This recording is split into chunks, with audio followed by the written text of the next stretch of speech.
High guys, இன்றைக்கி நாங்கள் பார்க்க போகிறது ஒரு evening snack recipe pakoda. So இதுக்கு கடலை பருப்பு நல்லா கழுவி ஒரு 1 ஹவருக்கு ஊற வைக்கணும். தண்ணியிலேருந்து நல்லா வடிகட்டி எடுத்துக்கொண்டு அதில் கருவேப்பிலை, வெங்காயம், தேங்காய் துருவல், கூனீஸோ இல்லைண்டா மாசி சேர்த்து நல்லா கிரைண்ட் பண்ணி எடுத்துக்கோங்க. இது கூட துண்டு கொச்சிக்காய், உப்பு, பெருங்காயம் தூள், கொஞ்சமாக அரிசி மாவும் சேர்த்து நல்லா மிக்ஸ் பண்ணி எடுத்துக்கொள்ளணும். இதில் சின்ன சின்ன ஒரு வடை மாதிரி பிடிச்சி வச்சுக்கோங்க. ஆயில் நல்லா ஹீட் ஆகின போகிறோம். லோ மீடியம் ஹீட்டில் ஃபர்ஸ்ட் இதை ஃப்ரை பண்ணி எடுத்துக்கொள்ளணும். எகெயின் ஒரு 5 மினிட்ஸ்க்கு இதை கூல் டவுன் ஆக வச்சுட்டு திரும்ப ஃப்ரை பண்ணிங்கன்னு சொன்னால் நல்ல மொறு என்று பக்கோடா ரெடி ஆகிரும். இது கூட கொஞ்சமாக கருவேப்பிலையும் ஃப்ரை பண்ணி சேர்த்து சர்வ் பண்ணிங்கன்னா ஒரு பெஸ்ட்டான ஈவினிங் ஸ்நாக் ரெடி ஆகிரும்.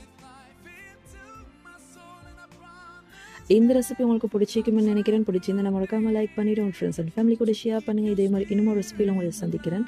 அது வரைக்கும் டேக் கேர், பாய், அஸ்ஸலாமு அலைக்கும்.